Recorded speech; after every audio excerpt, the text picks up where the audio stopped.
Students, this is online teaching program for standard 11 for the subject physics. Particularly 11th standard के portion के लिए जो first lesson है वो है यूनिट्स एंड मेजरमेंट. ये काफ़ी इम्पोर्टेंट लेसन है for the purpose of competitive exam and when you are solving the numericals तब आपको कन्वर्जन फैक्टर्स पता होने चाहिए और हर फिजिकल क्वांटिटी का यूनिट क्या होना है वो आपको पता होना चाहिए. ये लेसन अगर आप थोरोली करते हो स्टडी तो आपको 100% इसमें फ़ायदा होगा. Now let us C what is given in this lesson. ये लेसन में हमको स्टडी करना है फंडामेंटल क्वांटिटीज़, डिराइव क्वांटिटीज़ मतलब क्या, उसके बारे में, और जो यूनिट्स है different types of physical quantities के, वो यूनिट्स उसके डायमेंशंस कैसे फाइंड आउट करने हैं, अलग अलग इंस्ट्रूमेंट्स कौन से होते हैं, उनके एरर कैसे आपको नलीफाई करने हैं, ये सब कुछ आपको ये लेसन में सीखना है. So let us see one by one. Particularly मैं ये लेसन इसलिए ले रही हूँ कि ये आपको इजी और शॉर्टकट वे में कैसे बता सकती हूँ वो मैं आपको ट्राई करने वाली हूँ. Now firstly we will see what is physics. Physics is the basic discipline of science which deals with the study of nature and its natural phenomenon.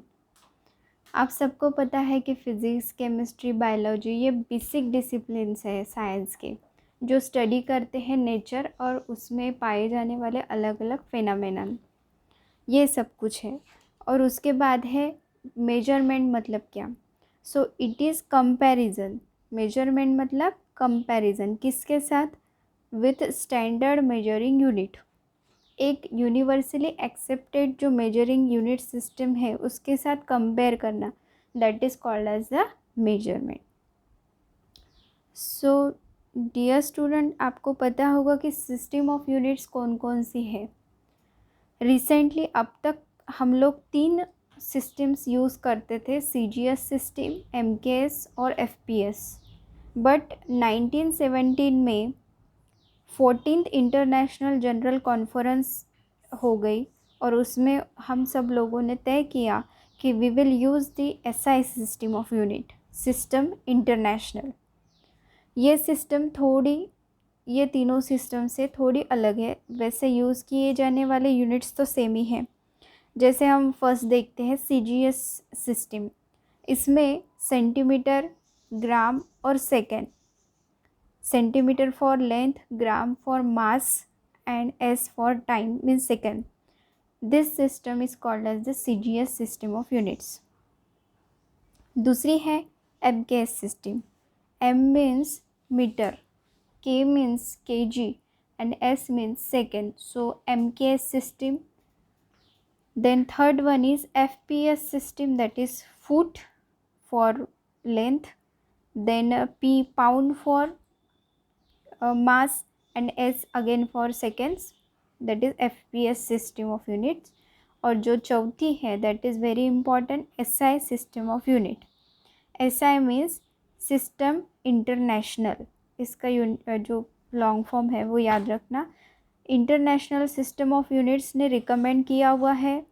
जो वेट्स होते हैं या फिर अलग से नए सिरे से या फिर नए तरीके से उन्होंने डिफ़ाइन किया कि 1 kg means what, okay. Then how much is for 1 second, how should we say that this time span is 1 second. ये सब चीज़ें अगेन नए सिरे से उन्होंने डिफ़ाइन की. और ये जो कॉन्फ्रेंस थी 1971 में हुई थी उसमें उन्होंने सब ने मिलकर तय किया कि we all around the world we will use the SI unit of system. It is very simple and convenient. क्यों कन्वीनियंट है सबसे ज़्यादा, हम लोगों को पता है कि हम लोग जैसे साउंड किसने डिस्कवर किया, उसके बाद लैप्लास ने उसमें करेक्शन दिया और दूसरे भी साइंटिस्ट थे उसमें मॉडिफिकेशंस दिए. तो उसी तरीके से हम लोग पहले यूज़ करते थे फुट, पाउंड, सेकेंड्स, फिर सेंटीमीटर, आपको पता है इंचेस वगैरह, ये सब छोटे छोटे यूनिट्स है, we they are using it. But SI system is the very simplest and modified system of unit in all these one because it use decimal system of conversion. क्यों इजी जाती है हम लोगों को कन्वर्शन के लिए? क्योंकि डेसिमल सिस्टम ऑफ कन्वर्शन ये यूज़ करता है. That is why SI system is very important. Then we will see next part. दो तरीके के फिजिकल फंडामेंटल यूनिट्स होते हैं. एक है फंडामेंटल और दूसरे होते हैं derived.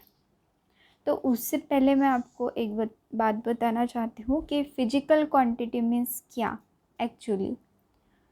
The quantities which can be measured by an instrument and which describes the law of physical world.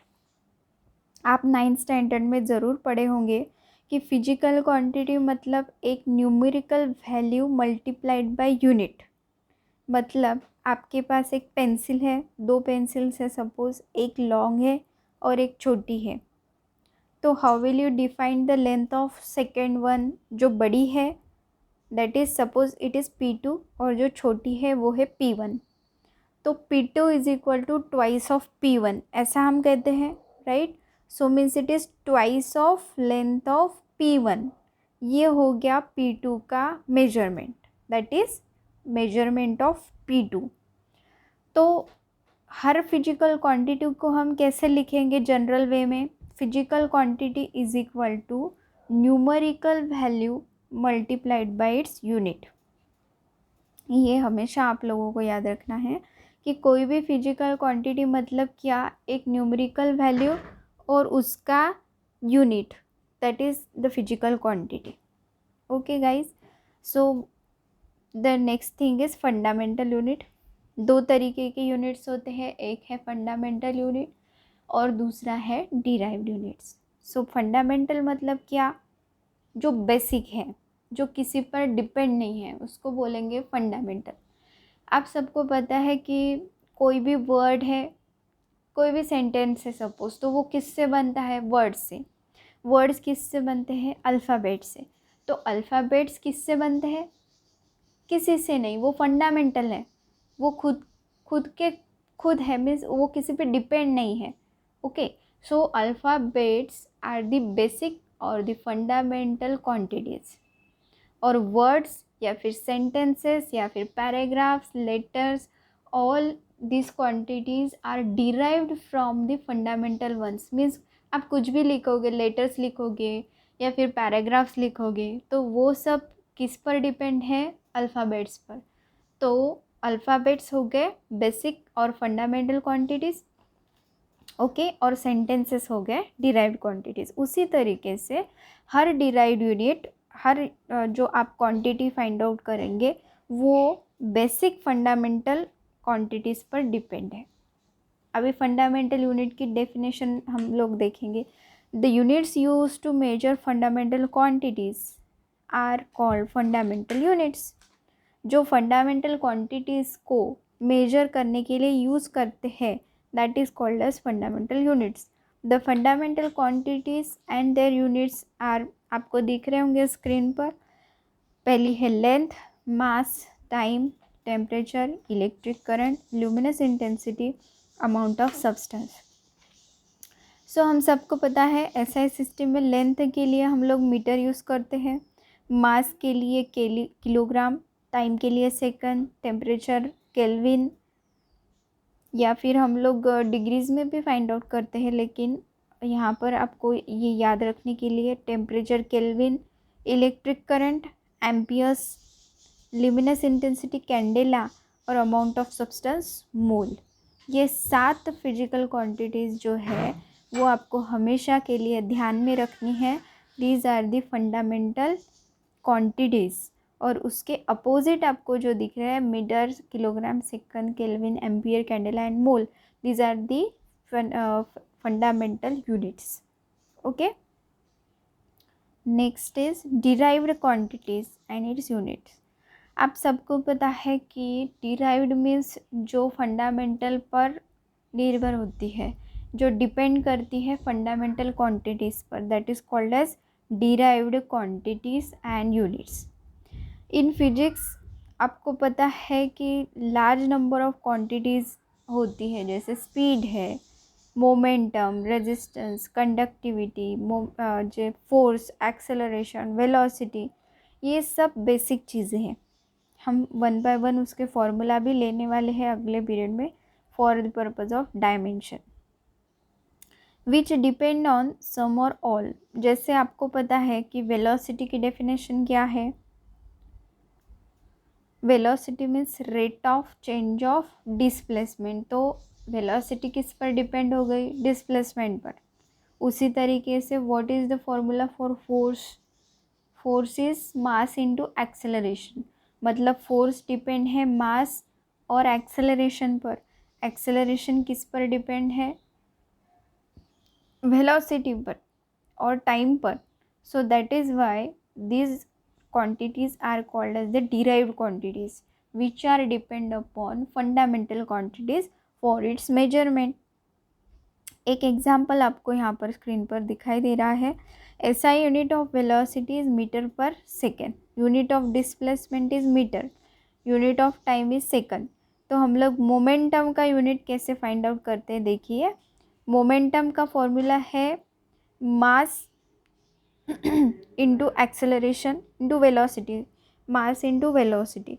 So mass के लिए हम लोग kg यूज़ करते हैं, ओके, और वेलोसिटी के लिए मीटर पर सेकेंड।